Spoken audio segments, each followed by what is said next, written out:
House leaders have notified members that the $78 billion tax package will get a vote today. Joining us now to break down the new bill, Gene Ross covers tax policy at the Center for American Progress, and Rohit Kumar is the co-leader of PwC's Washington National Tax Services. Guys, thanks so much for joining us. Gene, I want to start with you. There's been some analysis from, I guess we could say, some conservative groups that perhaps show that this could lead to some full-time workers switching to part-time because of the child tax credit, or even some people not working altogether. There's an estimate from AEI that says maybe a net 150,000 workers could stop working because of the incentives from this child tax credit. What do you think are the potentials for that? First, I think we should look at the upside of these improvements, which is 16 million children, more money in those households, helping parents to pay the rent, put food on their children's table. There is a large body of research on the question of what do these credits mean for work, both the child credit, long-time earned income tax credit. And the academic research firmly shows us that there is virtually no measurable impact on work. Even with the much larger expansion of the credit in 2021, that was true. So I think that's really a cover-up or a smokescreen for people who oppose expansion of this credit overall. Yeah, it's hard to imagine, though, since the refundable portion of the tax credit is now so much larger. There's estimates that I think you can't argue with, that there's an equivalent of a 14% tax rate increase for switching from part-time to full-time work. How does that not have any impact? Well, we're still looking on the margins at not enough money for a family to live on. We're looking, for example, of a single parent of two earning $22,000 a year as a child care worker, $675. That's not enough for somebody to decide they're going to move out of the workforce. It is enough to buy winter clothes for those two children, could buy school supplies, help make ends meet for a family. Yeah, Rohit, it's not surprising that Congress, when they agree to spend more money. The concern that I have that really hasn't been looked at much, I think, is the pay for here, which is, of course, the employee retention tax credit. The idea that by shutting that program down early and perhaps rooting out fraud and even prosecuting this, that we'll get somewhere between $77 and $79 billion in the next 10 years to pay for this. Are you confident that we're going to really get a pay for this through that retention credit?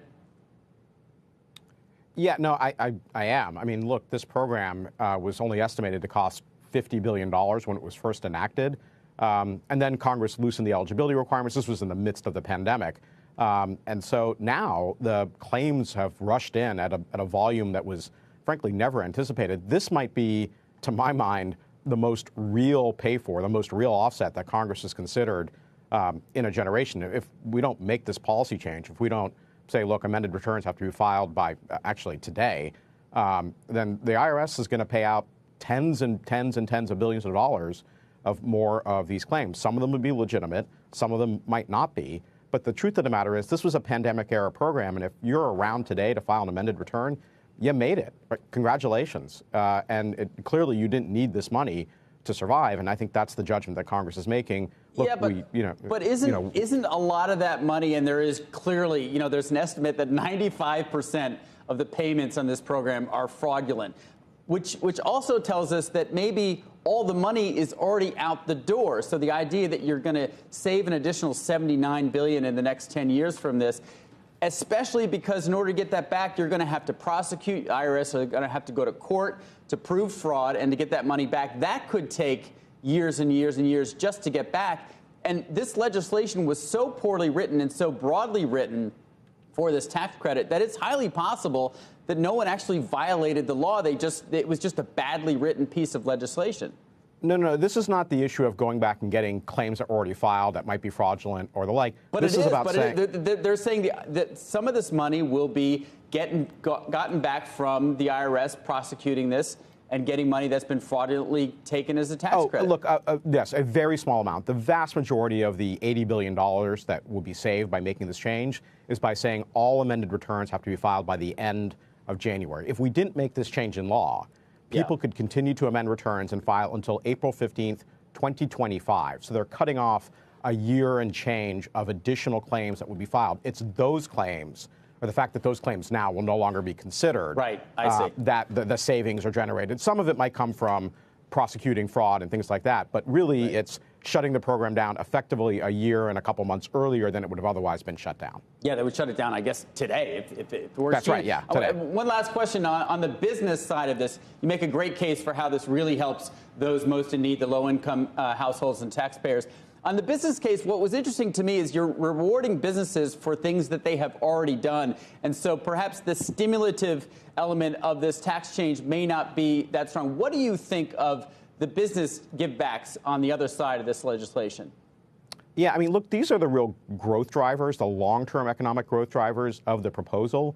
The retroactivity, especially for the treatment of research expense, look, there are thousands and thousands of small businesses that just had no idea that this change had happened. And when they rolled up to, file their 2022 taxes, got hit with a huge tax bill. Not just sort of like, this is a pain or I have to delay an R&D project. This created a liquidity event for these companies. People are dipping into their retirement savings, getting into installment plans with the IRS. And so the relief, if Congress enacts it, will sort of solve the wound for those businesses so they can go back to hiring, go back to doing R&D. I mean, these are kind of the lifeblood of the economy. And Republicans are getting not only that, but they're getting a child tax credit that lives by their 2017 standard in terms of eligibility criteria, incentive to work and the like. So, look, every Republican that I've talked to feels pretty good about the terms of the transaction. And I think we're going to see a big bipartisan vote this evening in the House. Yeah, and Gene, just quickly, there was an effort by Republicans to get that SALT cap lifted, is a huge concern to those in blue states like New York, New Jersey, California, lifted from $10,000. That really, once again, fell by the wayside. Do you think that has any chance in this legislation or anything coming up? And should it? Fortunately, it will not be part of this package. I think that should be considered separately. 2025 would overwhelmingly benefit the highest income households.